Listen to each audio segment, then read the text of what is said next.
Assalamualaikum warahmatullahi wabarakatuh. Perkenalkan, nama saya Hilda Sabina dengan NIM 2020143223 dari kelas 5F Program Studi Pendidikan Guru Sekolah Dasar, mata kuliah Pengembangan Pembelajaran Bahasa dan Sastra Indonesia dengan dosen pengampu Bapak Dr. Darwin Effendi, Magister Pendidikan. Baiklah, pada video saya kali ini saya akan menjelaskan materi tentang dongeng, di mana video ini untuk memenuhi tugas akhir saya pada mata kuliah Pengembangan Pembelajaran Bahasa dan Sastra Indonesia. Selamat menyaksikan. Baiklah, yang pertama itu ada pengertian dongeng. Menurut Kamus Besar Bahasa Indonesia, dongeng adalah sebuah cerita yang tidak benar-benar terjadi atau fiktif maupun hayalan, dengan tema-tema yang imajinatif dan sering tidak masuk akal. Yang kedua ada fungsi dongeng sebagai sarana hiburan bagi para pendengar dan pembacanya. Yang ketiga ada tujuan dongeng untuk mewariskan nilai-nilai dan pesan moral yang diyakini oleh masyarakat pada masa itu. Baiklah, selanjutnya ada unsur-unsur dongeng. Yang pertama itu ada tema. Tema merupakan gagasan atau ide utama dari cerita dongeng. Yang kedua ada latar. Keterangan suasana, waktu, dan ruang terjadinya suatu peristiwa. Yang ketiga ada alur.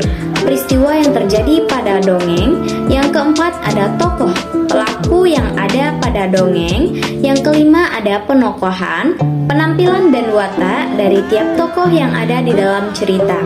Yang keenam itu ada amanat, pesan moral yang ingin disampaikan para pembaca atau pendengar.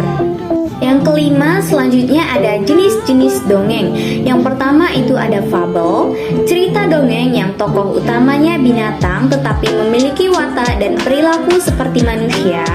Fabel sering ditemukan pada kisah dongeng antara hewan, misalnya di hutan atau di tempat-tempat lainnya. Contohnya itu si kancil, burung gagak yang cerdik, kancil dan buaya, semut dan belalang, persahabatan kelinci dan monyet. Yang keenam ada kura-kura dan kancil. Yang kedua ada legenda, cerita rakyat yang ada di kehidupan masyarakat dan berhubungan tentang suatu peristiwa, bisa melahirkan asal-usul suatu tempat, suatu nama daerah, atau hal-hal yang berkaitan dengan alam dan lingkungan sekitar. Contohnya itu ada Tangkuban Perahu, legenda Danau Toba, Batu Menangis, Candi Prambanan, Roro Jonggrang, dan Sangkuriang. Yang ketiga ada sage, dongeng yang ceritanya mengisahkan tentang sejarah dari tokoh tertentu yang memiliki kebaikan, keberanian, kesaktian, dan kepahlawanan. Sage mengandung unsur sejarah yang telah bercampur dengan cerita fantasi rakyat. Contohnya itu ada Panji Laras, Calon Arang, Si Pitung, Lutung Kasarung, dan Air Langga. Yang keempat itu ada parabel, cerita yang mengandung nilai-nilai pendidikan, baik itu pendidikan agama, moral, atau pendidikan secara umum yang disampaikan secara tersirat.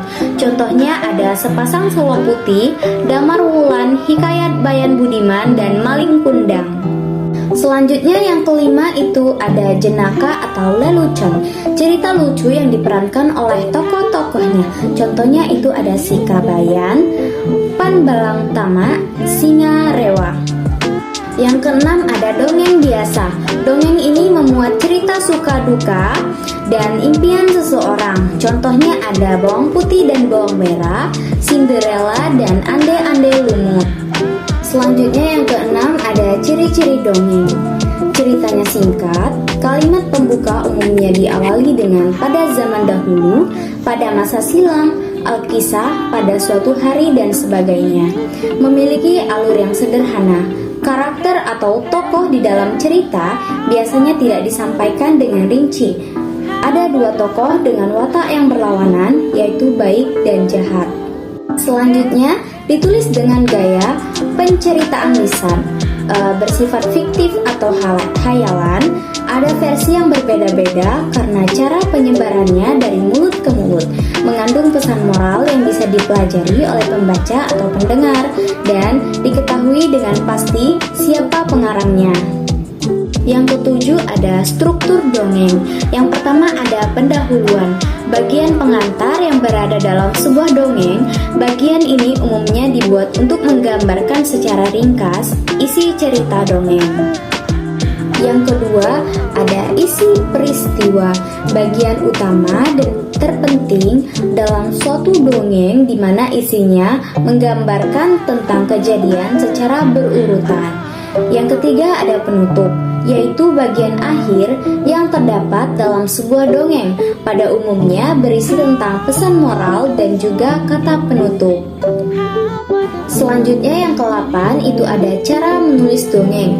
Yang pertama menentukan tokoh, yang kedua menentukan konflik, yang ketiga menentukan alur dan setting cerita, yang keempat itu ada tulis cerita, yang kelima banyak membaca, yang keenam yaitu banyak berlatih. Baiklah, mungkin itu saja materi yang dapat saya jelaskan dan saya sampaikan. Apabila saya ada salah kata, saya mohon maaf. Kepada Allah saya mohon ampun. Saya akhiri dengan wabillahi taufik wal hidayah. Wassalamualaikum warahmatullahi wabarakatuh.